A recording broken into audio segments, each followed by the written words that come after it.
Yo, we are back. Week 2, CB and Poff Show. Christopher, we got a big-time slate roundup this week. Zachary, I'm ready, man. As I'm counting down the hours till Friday. I know you are, too. Yeah, so this is what we got on tap today's show. We got Bishop Gorman's head coach, Kenny Sanchez, jumping on, along with their 4-star UCLA commit quarterback, Dorian Thompson-Robinson. We're also lined up to get Mater Dei's 5-star wide receiver, Amon-Ra St. Brown, on the show. But first, let's get started. We got two of the best people in high school football, the head coach for Bishop Gorman, along with their quarterback, Kenny and Dorian. How you guys doing? I'm doing great. How you guys doing?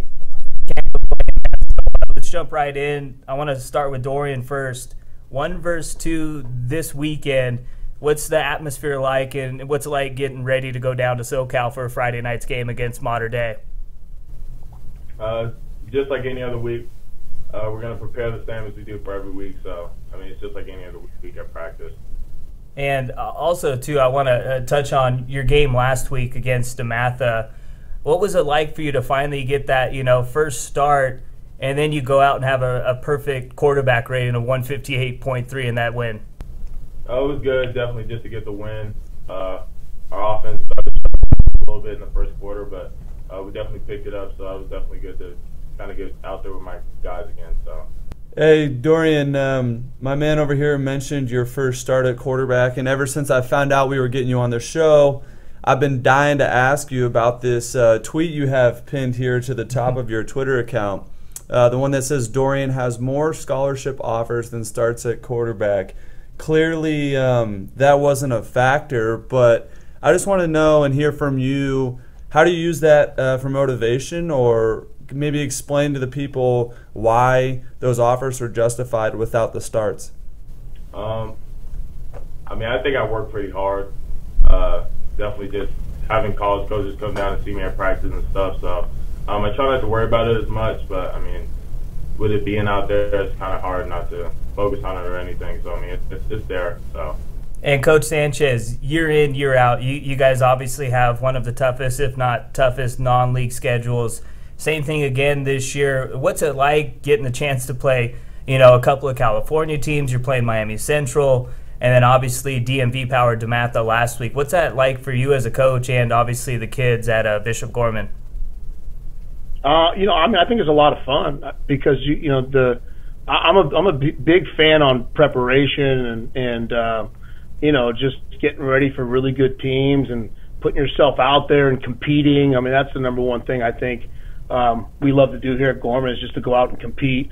So yeah, and to be able to put a schedule like this together is pretty awesome. It makes it worthwhile. Life is too serious most of the time anyways. So why not go out and try to make the best time we can for each other and for the team, and then go out there and kind of really put ourselves on stage and see how good we can really be. Yeah, absolutely, Coach. And obviously you talk about your schedule and competing. 55 straight wins, Coach. New era this year. Obviously, new guy under center for the first time in 3 years. Same message to the kids, Coach? Is it a different message? 55 straight. How do you keep them on their toes and essentially wanting to keep the streak alive? Yeah, I mean, I'll be honest. It's the same message. We keep it as simple as possible. We just show up when we work. I know that sounds routine. I say that all the time, but we don't know any better, right? Kind of creatures of habit. It's and our team understands too. These kids on this 2017 team didn't win 55 straight games. I mean, that's just the truth. Those are from years past. We're 1-0 right now in 2017. We got a great start, but we've built a work ethic, I think, here at Gorman. Every year it starts in January. And we just try to work as hard as we can in practice, and in the off season and leading up to these games, and try to focus on what we can focus on. And then we've had a lot of great football players along the way, and this year's no different. It's the same message. Just go out there and try to win at practice and try to be as perfect as possible Monday, Tuesday, Wednesday, and then we'll see what happens Friday. And DTR, this hurts me a little bit saying because I'm a USC fan, but, what made you pick UCLA, and why did that make it feel like it was the best fit for you, man? Yeah, it really came down to UCLA, and it was really just where I felt most home and most comfortable at in terms of campus-wise and all that stuff. Really just the education is big there. My mom's really big on education with her being a professor at UNLV, so that played a really big part in that, and then really just being around the players and the coaching staff, really felt comfortable around them too. So. And I also wanted to ask you about all the talent you have on offense. You got Brevin Jordan, a Miami commit, he's a stud. Jalen Speedy Naylor, and it goes on and on. Just kind of talk about the talent and how it kind of made it easy for you to progress into becoming the quarterback for Bishop Gorman this year. Oh yeah, I think last game, my first starting game, I had maybe over almost 300 yards, and I didn't get those 300 yards. My receivers did, so kudos to them, and kudos to my line too for giving me the time to be back there and pass the ball to them. So I told them before the game, and I told them all week at practice, I'm just going to get you guys the ball, and I'm going to have you guys make me look good. So, it's really just those guys. I'm just a part to the offense. I don't really do anything. So, I just get them the ball and let them do work. So. Yeah, I got a question for both of you guys before we let you guys get out of here and get back on the field. So we know, and I don't know if people across the country know, but there's a certain swagger that carries with Bishop Gorman, whether it's the uniforms. You saw their jerseys last week. Yeah, whether it's the unis, the facilities, all the stars in the stands. I just wanted to ask you guys if you take on that swagger, if you carry that onto the field, and if you guys sort of embrace that. I'll let Dorian go with this one first. I'll piggyback off him. Yeah, we definitely want to play with a type of swagger. You can't really play this game without any type of swagger. Yeah. We definitely go on the field having our heads high, whether it's we're down or we're up. So, this team definitely has swagger to it.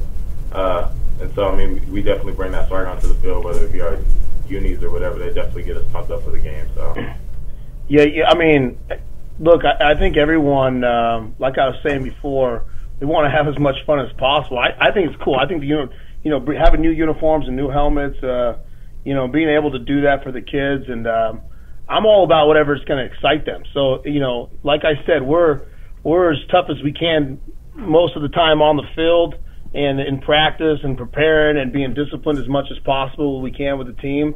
That if we can add some excitement to it and get these guys fired up and and look good while we're doing it, then I played this game a long time ago in high school and college, and I always liked all the cool uniforms, and if you played a really good team and an awesome atmosphere. So I still get super excited during the games. I'll jump up and down, I'll run down the sidelines. Yeah. I don't know how else to be besides be excited all the time. And our kids, I think, want to be the same way too. And then you add some hard work to that, and good things usually happen. I think, as you mentioned, Coach, any former athlete would tell you there's definitely something to the old "look good, play good" mantra for sure. Yeah, and it definitely helps when you win. Then you can look however the heck you want to. That's right. And speaking of winning, Coach, you guys have won 12 straight against California teams. What's that mean? Is it just kind of a stat that's not that important, or do you kind of have a little confidence going up or rolling down to Southern California like you did last year and beating St. John Bosco? It doesn't matter. Every game is a different game. It's a new game. Those 12 games have nothing to do with Friday night. That's zero. We've never played Mater Dei. This 2017 team is different than those other teams. I wish I could sit here and tell you that carries, some weight, and it's like, it's really good for us. And, I'm sure they're really scared because we beat 12 California teams, which they're not. It's just, those are just fun stats that people put together and say, hey, you've had a lot of success here. It is what it is, but it ain't got nothing to do with what's going to happen Friday night. We got to be ready to go. We got to be able to run the football on offense. Dorian's going to have a good game. He knows that. Defensively, we're going to have to be able to stop the run, and we're going to have to stop one of the better quarterbacks in the country, at JT Daniels, in a loaded receiving corps. So if those 12 games can help us, someone can please tell me how, and then I'll put that into our game plan. Yeah, I mean, couldn't have said that any better. Yeah. Now, DTR, I got to ask you, man, I seen you and the boys have, been getting down in the locker room on Snapchat. I got to ask you, though, who's got the best moves on the squad? You can say yourself. I'm down at the bottom of the chart. Probably our safety, JoJo Claiborne, or our DN Adam Plant. Adam's got some pretty good moves. What about Coach? Yeah, what about Coach? What's he got? No, I have never seen Coach Sanchez dance in my life. Hey. I can still bust out the running man and kid and play. Hey, we need to get that on the Snapchat, Coach. Can you handle that? Man, I'll tell you what. I'm going to work on that today. As soon as I got the phone with you guys, I'm going to work on it. All right, Coach, I want to ask you one more question, man. Liberty is a team in Nevada, too, that's, been playing really well the last few years especially. They beat Saguaro by 30 points last week in their season opener. Kind of talk about them and how important it is if they play well to help, the state of Nevada when it comes to high school football. So more teams are mentioned, not just you guys. Yeah, I mean, I think they did a good job last year when they went out and beat Westlake from Texas. They started the year off good here, being Saguaro is a really good football team.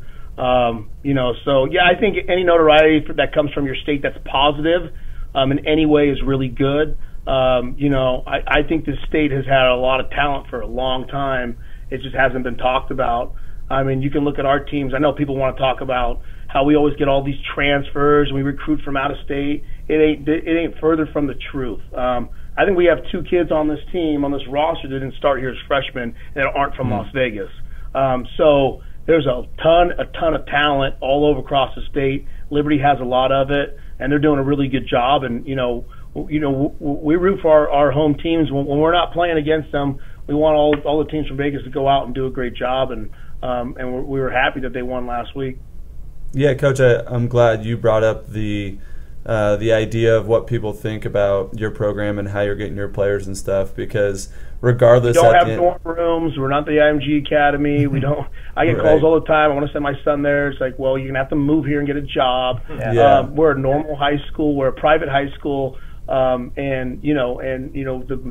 vast majority of our team is made up of kids from Las Vegas. Right, and Coach, at the end of the day, your team's got to suit up and put 11 men on each side of the ball, just like every other team. And heck, you guys do a darn good job at it. It's simple as that. Yeah, no, the kids have done a great job.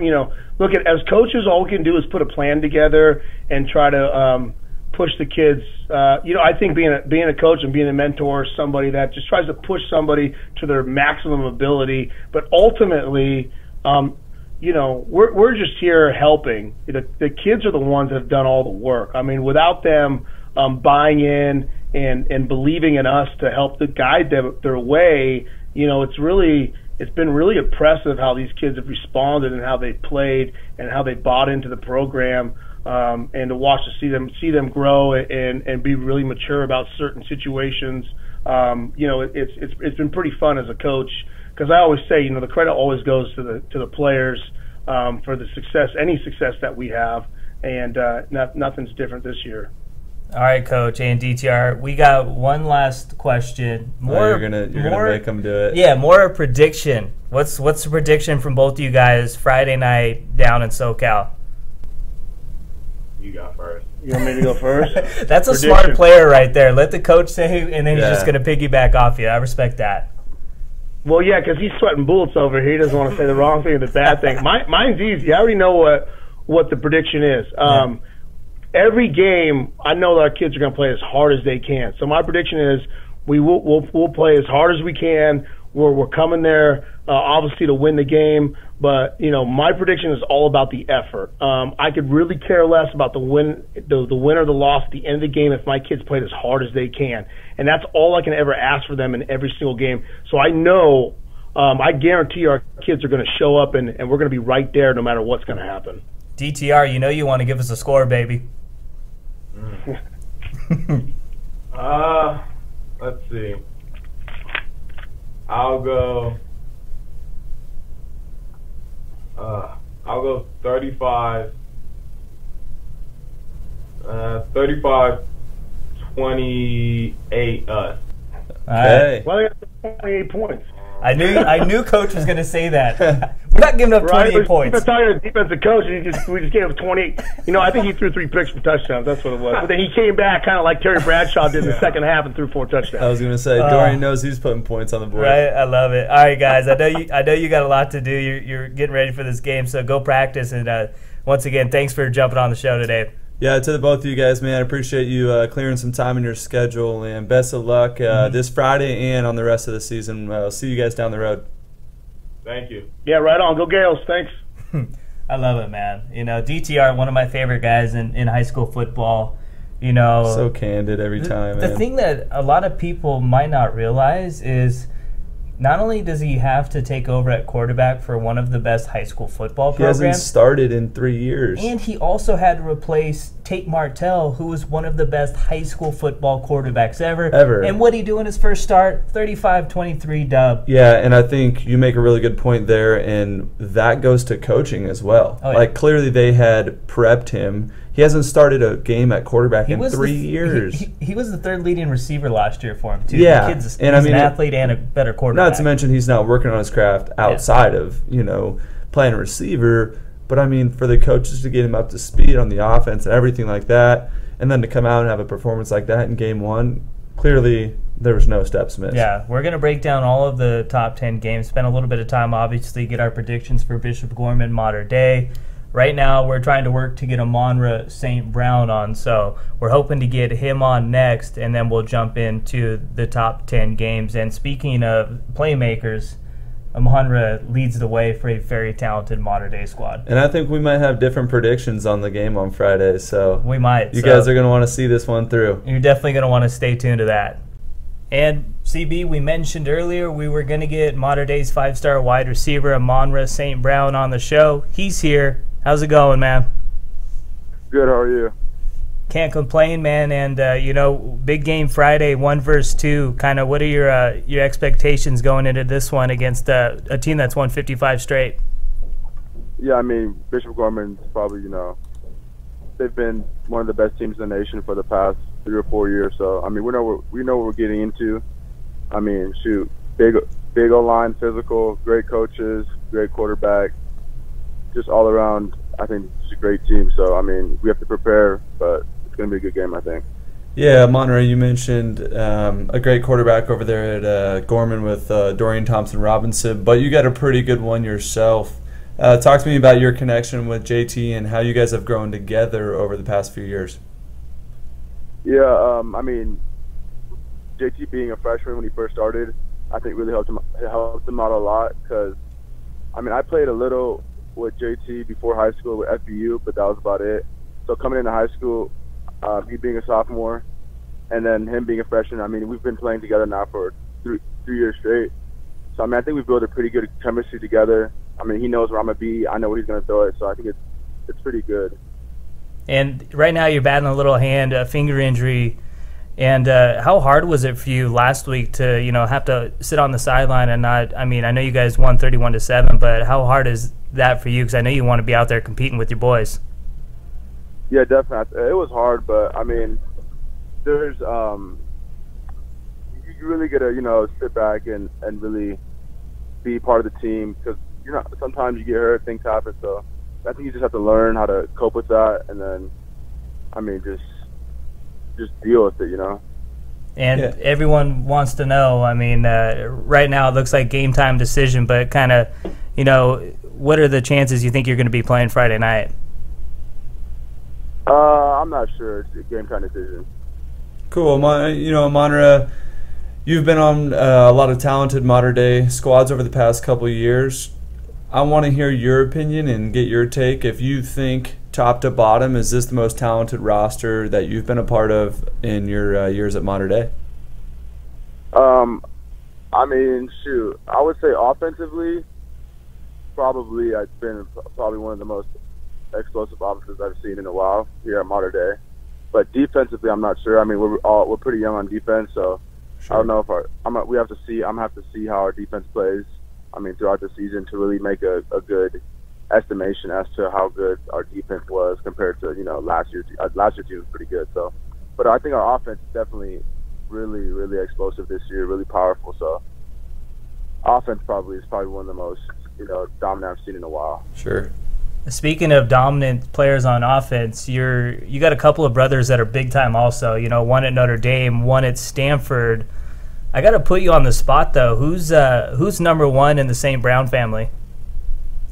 Come on, you're asking. I love it.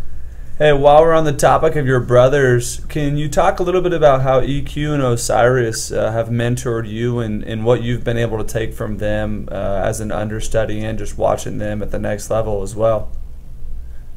Yeah, I mean, I played running back mostly my whole career before I went to high school. Even freshman year, I was a running back, played a little bit receiver, but I mean, Equanimeous was a receiver since like 6th grade, so I was able to watch him when he went to camps. We went to receiver coaches.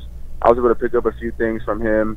And then when I got to high school, I decided to make the transition from running back to receiver because I think passing is where it's at now. I mean, you don't really see a lot of run game, a lot of running backs. I think they also get injured more than receivers do because they take more hits and they have a shorter career. So I decided to become a receiver when I got to high school, and I think really just watching my brother, paying attention, and always being around him with all the receiver stuff that he did, I think it really helped me out. And speaking of receivers, a lot of people are kind of already giving you that comparison, little Odell Beckham Jr. in them. Who's the guy though that plays in the NFL or even in college that you kind of model your game after a little bit? There's, I would say, 3 receivers that I like to watch in the NFL, and that's Julio, Antonio Brown, and Odell.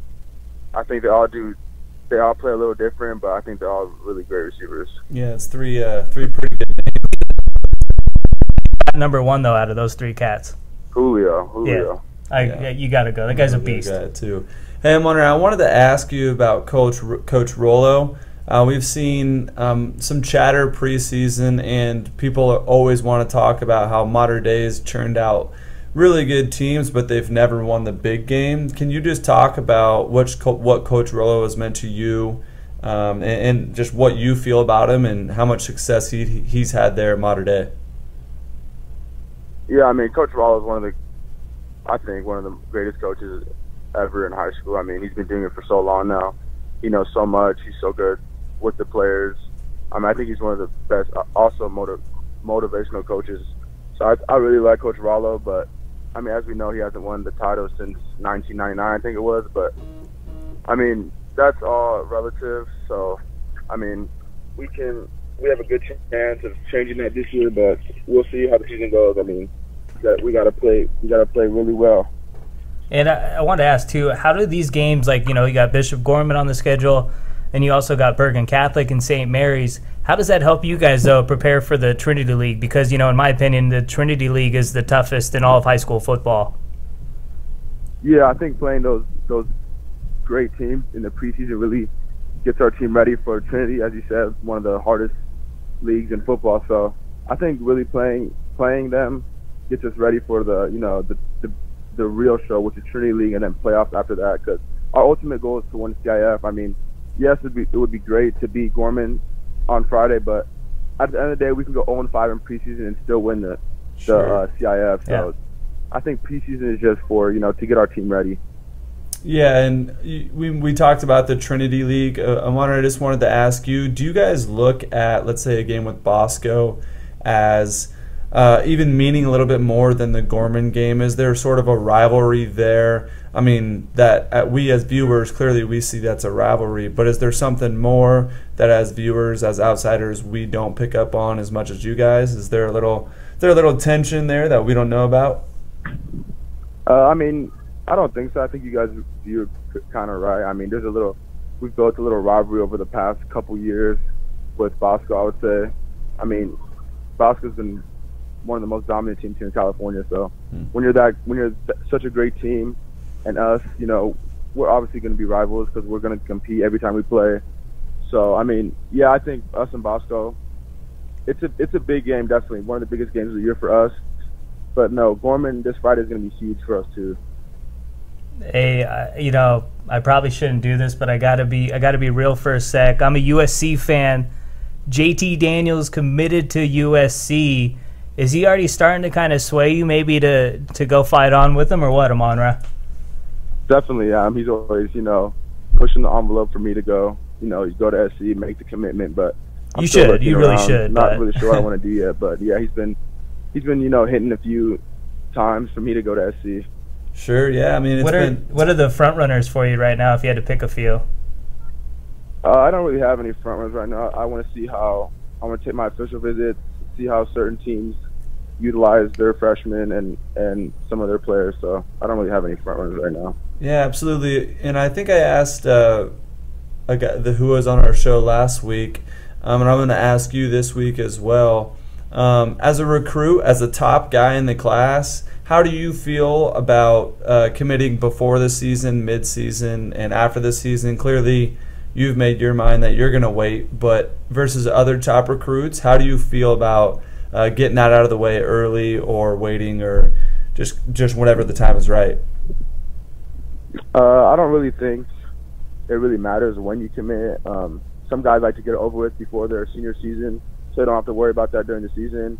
But for me, I mean, you only get one recruiting process, and this is the only one you get your whole life. So, I mean, I'm going to enjoy it, but at the same time, I'm going to do what's best for me. So if I think it's right to make my decision, then I'll make it. But right now, I haven't really found that or decided what I want to do yet. But some guys, they have those dream schools that they always liked since they were young, so they make their decision as soon as possible. Some do before senior season, like I said, so I don't have to worry about all that during the season. But I don't really think it matters when you make it.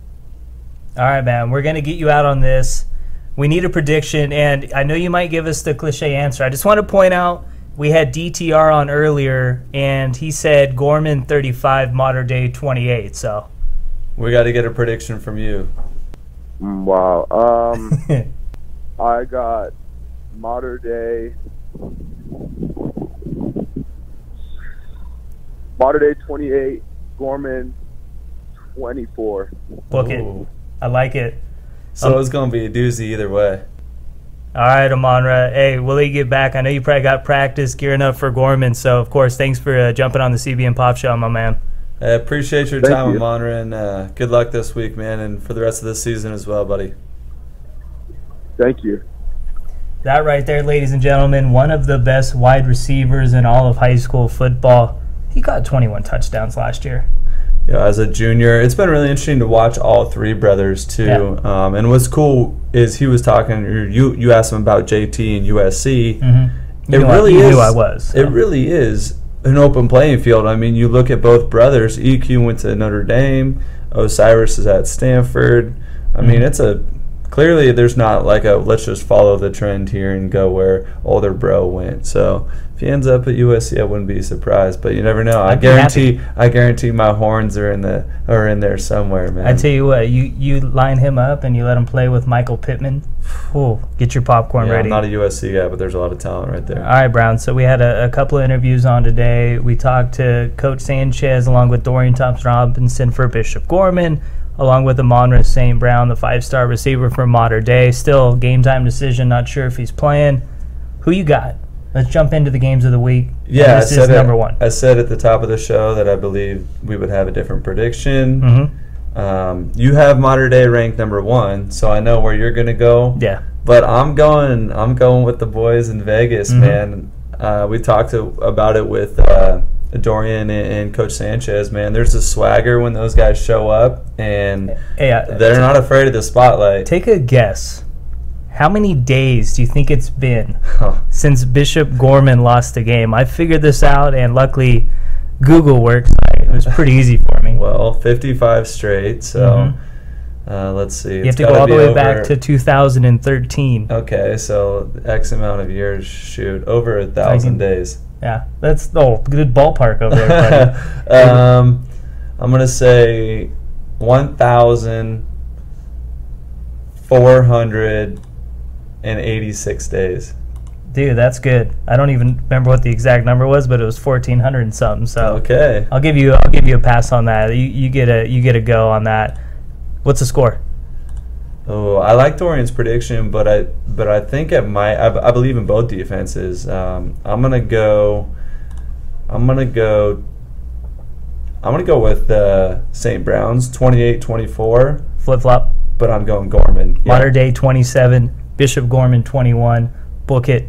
Wow. Solomon Tuliaupupu gets an interception to ice the game. Ooh, even for Mater Dei. You already deciding how they're gonna win. Mm-hmm. I've already thought this through, but I think it's going to be a big time game. I got Mater Dei. You got Gorman. So all right. Well, then if I'm gonna make my prediction on how the game ends, what you got, baby? Dorian, man, game winning drive.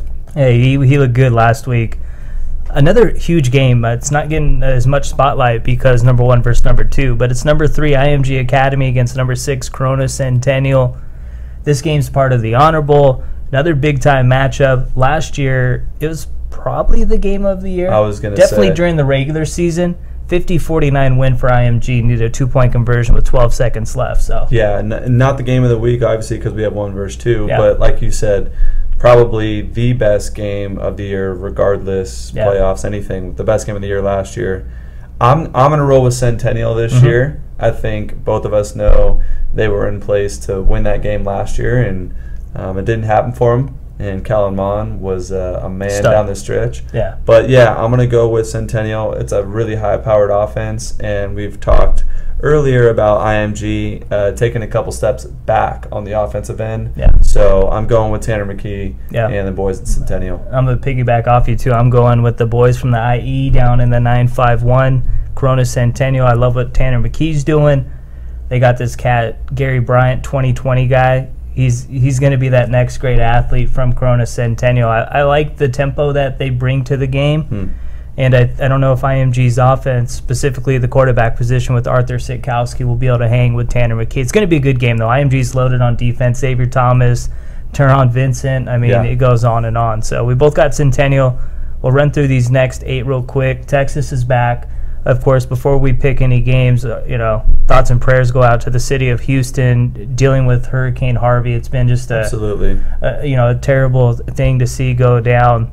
Yeah, and our Mitch wrote a brief little bolt on that, and just how much Texas high school football means to that state, and to see them come together. I've been seeing Katie's team all over social, and them just getting out there and doing as much as they can. As you said, man, thoughts with those guys, and we look forward to seeing you guys all get back in action when the time is right. Yeah, and definitely, I mean, those things like that way more important than a high school football game or anything. But we got one going down in the Dallas area, Allen, Cedar Hill. Allen's number 12. Cedar Hill's not ranked. They got a new head coach for the first time in 14 years. So it'd be interesting to see how they come out. Now, I'm picking Allen, but this kid on Cedar Hill, Joshua Fleeks. Ooh, he's on fleek. He's on fleek with it, bro. I got Allen, though. Grant Tisdale, Theo Weiss, Brock Sturgis. I love that trio on offense. Yeah, I think I'm going to go with Allen too. I think they're a proven powerhouse there. Not that Cedar Hill isn't, but the biggest point you mentioned, new head coach for the first time in 14 years. That's an adjustment no matter what team you are. So I'm going with Allen. Joey McGuire, the only coach in Cedar Hill history to get them to the playoffs. Also won a couple of state championships too. But De La Salle, NorCal Power versus DMV Power out in Washington, D.C. St. John's, very talented team. I like De La Salle, though, just because it's at home. Yeah, I'm going to go with De La Salle. They don't lose very often, period. And when they're at home, I would like to assume their chances are even better. Henry To'oto, 79-yard pick six last week. He's a stud. Yeah. 2019 kid. St. John's is a really good club, but them coming all the way out here to Northern California. Yeah. Hey, Kevin Doyle looked really good last week in their 49-30 win over Jones, but De La Salle, a little better defense than Jones. So. Yeah, and they're saying this could be, surprisingly, this could be one of De La Salle's most talented teams in quite a while. So they were very young last year, and they still played pretty well. Only 2 losses were to East and Bosco, 2 teams that finished in the top 25. I think they're going to have a chance to win another state title this year for sure. Absolutely. Yep, we're going De La Salle. Booker T, Washington, Miami Central. This game goes down Thursday night. I tell you what, man, I'm becoming a big fan of Miami Central. Yeah. But they got this freshman, Armani Daniels. Remember the name. I think he might end up being better than either Dalvin or James. Okay, so I'm picking this game straight off bias. I will say, you're our national football guy, so you know what you're talking about, and you Sometimes. love Miami Central, so that plays into it. But I'm picking good. They got Daniel Richardson and Tyquan Thornton. They have a very good offense and a pretty good defense too. So. Right. I'm picking this game straight off of James Cook. Yeah. I'm a huge fan. Yeah. I'm a huge Florida State fan, so little brother of Dalvin. Obviously, James. I was surprised he decommitted. Yeah, James hasn't given his word yet, but the guy's a baller. Yeah. I'm rolling with Miami Central. So we got 2 Miami Centrals. All right, the next 5, you got another Florida squad, number 8, American Heritage. They're taking on another Nevada team that maybe people don't talk about enough, Liberty. They smacked Saguaro last week by 30 points. It was very, very impressive. Kenyon Oblad, very good quarterback for Liberty. Right, and I took Liberty last week. We talked earlier in the show as well about them kind of this new squad in Nevada that Gorman gets all the hype. I could go on and on. I got to roll with Heritage. Yeah. They're talented. No Patrick Surtain II again for the second straight week, but they didn't have him last week, and they still beat a very good Bishop Sullivan Catholic team. So. Right, and he's not the only one in that secondary. Yeah. So Tyson Campbell, stud. Yeah, so I'm going Heritage. St. X, Colerain, Battle of Cincinnati. Yeah. St. X, number 14, Colerain, 0-1 to start the year. They lost to LaSalle last week. Looks like their quarterback went down, Gunnar Leyendecker, last week, so they might have a little bit of a quarterback issue. Yeah. I like St. X on the road here. Yeah, I'm going St. X on the road as well. They're in our top 25, and if the other team's going through a little bit of a quarterback change this early, I think on straight pick standpoint, they got to go St. X. Yeah. They don't have my boy Amir Reap anymore at Colerain. Yeah. That boy was nice. They still got a couple of playmakers, but I like what St. X is doing. All right, we got 3 more. Long Beach Poly at Narbonne, 2 of SoCal's finest. You know where I'm going here. I'm one of the rare people in high school sports right now in football that has Poly ranked this high. I tell you what, Matt Corral threw for over 400 last week, looked pretty good.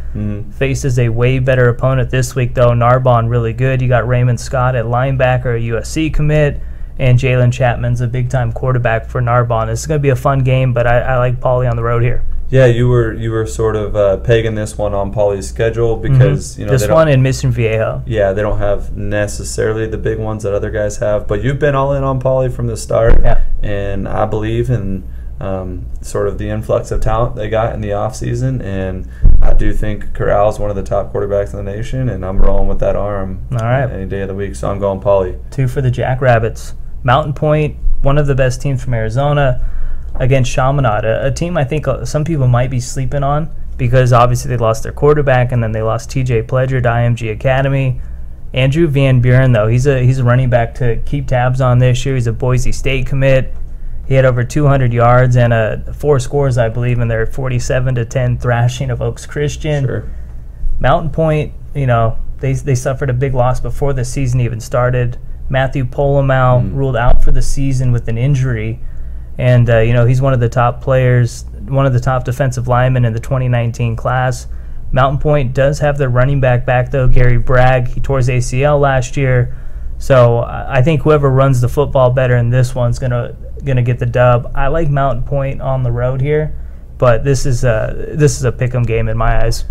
All right, well, we got to disagree at some point. So right? I love it. I'm going to go with Chaminade. You said whoever's got the better run game, and I like their running back right now. So I'm going with Chaminade. They're in their home field. So Katy Austin Westlake was originally going to be a part of the top 10 games, but obviously that game got canceled. There's a lot of stuff going on in that area. So in comes John Curtis Christian and Landry Walker. According to our computer rankings, this is 1 versus 2 from the state of Louisiana.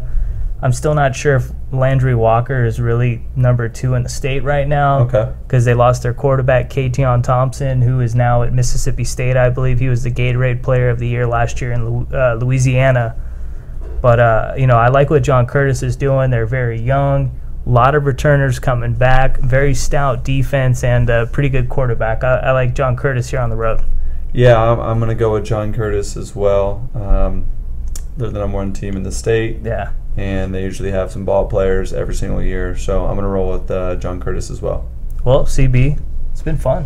It always is. Episode 2, we're able to talk to, one of the best quarterbacks, one of the best wide receivers, and, you know, easily one of the best high school football coaches in Kenny Sanchez. So thanks to all three of our guests for coming on today. Right.